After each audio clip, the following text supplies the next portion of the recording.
Hi viewers, welcome to GNS.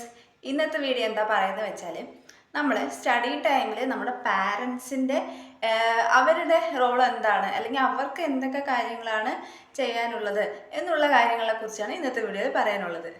കൂടുതലും പണ്ടത്തെ ജനറേഷനിലുള്ളവരെല്ലാവരും കുട്ടികൾ പഠിച്ചോളും, അവരുടെ കാര്യങ്ങൾ നോക്കിക്കോളും, അവർക്ക് എപ്പോഴാണ് പഠിക്കാനുള്ള ടൈം എന്നൊക്കെ അവർക്കറിയും എന്ന് പറഞ്ഞ് കുറച്ച് ഫ്രീ ആയി വിടുന്ന ഇതായിരുന്നു പണ്ടുണ്ടായിരുന്നത്. പക്ഷെ ഇപ്പോഴത്തെ ജനറേഷനിലെ പാരൻസ് അങ്ങനെയല്ല.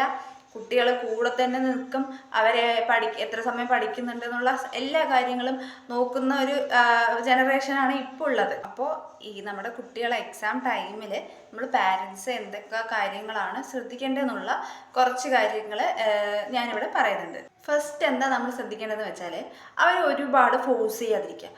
അവരിപ്പോൾ പിന്നാലെ നടന്ന് പഠിക്ക് എന്ന് പറഞ്ഞ് ഒരുപാട് കമ്പൽ ചെയ്ത് കഴിഞ്ഞാൽ അവർക്ക് തന്നെ ഒരു ഇറിറ്റേഷൻ പോലെ, അത് ഭയങ്കര മടുപ്പായിട്ട് തോന്നും. വെറുതെ ഇപ്പം അമ്മ പഠിക്കുമെന്ന് പറഞ്ഞ് പിന്നാലെ നടന്നുകൊണ്ടിരിക്കുകയാണെന്നുള്ള ഒരു ഇറിറ്റേഷൻ പോലെ അവർക്കതുണ്ടാവും. അങ്ങനെ ഒരു ടെൻഡൻസി ഉണ്ടെങ്കിൽ അത് ഒഴിവാക്കുക.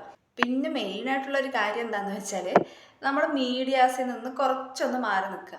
അതായത് ഇപ്പോൾ നമ്മൾ സീരിയൽ കാണുന്ന ശീലമുള്ളവരുണ്ടാവും, അല്ലെങ്കിൽ ഫോൺ നോക്കുന്ന ഇതൊക്കെ ഉണ്ടാവും. നമ്മൾ അവരോട് നിങ്ങളിപ്പോൾ എക്സാം ടൈം അല്ലേ, TV കാണണ്ട അല്ലെങ്കിൽ ഫോൺ അധികം നോക്കണ്ട എന്ന് നമ്മൾ അവരോട് തന്നെ പറഞ്ഞിട്ട് നമ്മളിരുന്ന് സീരിയൽ കണ്ടുകൊണ്ടിരിക്കുക, അല്ലെങ്കിൽ അവരുടെ അടുത്ത് പോയിരുന്ന് അല്ലെങ്കിൽ ഫോൺ നോക്കിക്കൊണ്ടിരിക്കുകയൊക്കെ ആണെങ്കിൽ അവർക്കത് നല്ലോണം അവർക്ക് ദേഷ്യം വരാനുള്ളൊരു ടെൻഡൻസി ഉണ്ടാക്കുന്ന ഒരു കാര്യമാണ്. ഇപ്പോൾ റൂമുകൾ തമ്മിൽ വലിയ ഡിസ്റ്റൻസ് ഒന്നും ഇല്ലാത്തവർക്കൊക്കെ ആണെങ്കിൽ, ഇപ്പോൾ ഒരു റൂമിൽ TV ഓണാക്കി കഴിഞ്ഞാൽ ഫുള്ളായിട്ട് കുട്ടികൾ പഠിക്കുന്ന റൂമിലേക്ക് ഫുള്ള് സൗണ്ട് പോകാനായിട്ട് സാധ്യതയുണ്ട്. അപ്പോൾ അവർ ഫുള്ള് പഠിക്കാനിരിക്കുന്നുണ്ടാവും, പക്ഷെ അവരുടെ മൈൻഡ് മുഴുവനും ഈ സീരിയലിലേക്ക് ശ്രദ്ധിക്കാനുള്ള ഒരു ചാൻസ് ഉണ്ട്. അപ്പം നമ്മൾ എന്ത് ചെയ്യുക, നമ്മൾ അവരില്ലാത്ത സമയത്തോ അങ്ങനെയുള്ള ടൈമുകളിൽ നമ്മൾ സീരിയൽ കാണുക, അങ്ങനെ ഫോൺ നോക്കുക, അങ്ങനെ എന്തെങ്കിലുമായിട്ട് ചെയ്യുക. അവരുടെ മുമ്പിൽ ചെയ്യുന്നത് കുറച്ച് ഒഴിവാക്കുന്നത് നല്ലതായിരിക്കും. പിന്നെ ഒരു കാര്യം എന്താണെന്ന് വെച്ചാൽ, നമ്മുടെ ഫാമിലി ഇഷ്യൂസിൽ നിന്നിട്ട് അവരിനെ മാറ്റി നിർത്താമെന്ന് പറയുന്നത്. ഇപ്പോൾ ഒരു ഫാമിലി ആയ എന്തെങ്കിലും ചെറിയ ചെറിയ ഇഷ്യൂസ് ഉണ്ടാവും, ഇപ്പോൾ എന്തെങ്കിലും ഉണ്ടാവും. അങ്ങനെയുള്ള കാര്യങ്ങൾ ആ കുട്ടികളുടെ മുമ്പിൽ പറയാതിരിക്കുക, ചെയ്യാതിരിക്കുക. ഈ എക്സാം ടൈമിൽ അവരുടെ മൈൻഡ് റിലാക്സ് ആക്കി വെക്കാനായിട്ട് നമ്മൾ നോക്കുക. എന്തെങ്കിലും ഫാമിലി പ്രോബ്ലംസ് ഒക്കെ ഉണ്ടെങ്കിൽ കുട്ടികളുമായിട്ട് ഷെയർ ചെയ്യാതിരിക്കുക. ആ സമയങ്ങളിൽ അവർ മൈൻഡ് ഫ്രീ ആക്കി വിടാനായിട്ട് കൂടുതലായിട്ട് ശ്രദ്ധിക്കുക. അവർക്ക് ടെൻഷൻ കൊടുക്കുന്ന കാര്യങ്ങളൊന്നും അവരുമായിട്ട് ഷെയർ ചെയ്യാതിരിക്കുക. പിന്നെ അടുത്തൊരു കാര്യം എന്ന് വെച്ചാൽ, അവർ പഠിക്കാനിരിക്കുന്ന സ്ഥലത്ത് കൂടുതൽ ശബ്ദങ്ങളൊന്നും ഇല്ലാതെ നോക്കുക. അങ്ങനെ നമുക്ക് എല്ലാ കാര്യങ്ങളൊന്നും നമ്മളെ കൊണ്ട് കൺട്രോൾ ചെയ്യാനായിട്ട് പറ്റില്ല. പക്ഷെ ഇപ്പോൾ ഒരു എക്സാമ്പിൾ പറയുകയാണ്, കുട്ടി ഒരു റൂമിലിരുന്ന് പഠിക്കുക.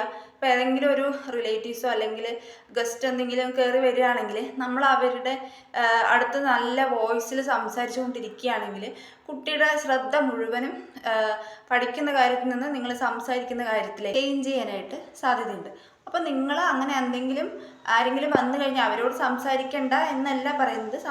സംസാരിക്കുന്നത് കുട്ടികളെ എഫക്റ്റ് ചെയ്യാത്ത രീതിയിൽ കുറച്ച് കുറച്ച് സംസാരിക്കുക, അല്ലെങ്കിൽ അങ്ങനെ നമ്മളെ കൊണ്ട് തന്നെ കുറച്ച് വെളിയിൽ നിന്ന് സംസാരിക്കുക, അല്ലെങ്കിൽ അവർ ഇരിക്കുന്ന റൂമിൽ നിന്ന് കുറച്ച് മാറി ഇരുന്ന് സംസാരിക്കുക എന്നുള്ള കാര്യങ്ങളൊക്കെ, ചെറിയ ചെറിയ കാര്യങ്ങൾ നമ്മൾ ശ്രദ്ധിക്കേണ്ടതായിട്ടുണ്ട്. ഇങ്ങനെയുള്ള കാര്യങ്ങളൊക്കെ എല്ലാ പാരൻസിലും അപ്ലിക്കബിൾ ആകണമെന്നില്ല. കാരണം ചിലർ വർക്കിംഗ് ആയിരിക്കും. അപ്പോൾ അവർ കൂടെ നടന്ന എല്ലാ കാര്യങ്ങളും ശ്രദ്ധിക്കാൻ പറ്റണമെന്നില്ല. എങ്കിലും നമ്മൾ മാക്സിമം ഈ കാര്യങ്ങളെ നമുക്ക് ചെയ്യാൻ പറ്റുന്ന കാര്യങ്ങളുണ്ടെങ്കിൽ നമ്മൾ അവരെ കുറച്ച് ശ്രദ്ധിക്കുകയാണെങ്കിൽ അവർക്ക് നല്ലോണം ഇരുന്ന് പഠിക്കാനും അതേപോലെ നല്ലോണം എക്സാം എഴുതാനായിട്ടും സഹായിക്കുന്ന കുറച്ച് കാര്യങ്ങളാണ് ഈ പറഞ്ഞിട്ടുള്ളതെല്ലാം. ഈ വീഡിയോൻ്റെ കണ്ടിന്യൂഷൻ ഉണ്ട്. അപ്പോൾ നിങ്ങൾ ഇതുവരെ ചാനൽ സബ്സ്ക്രൈബ് ചെയ്തില്ലെങ്കിൽ സബ്സ്ക്രൈബ് ചെയ്യുക, ഷെയർ ചെയ്യുക. Thank you.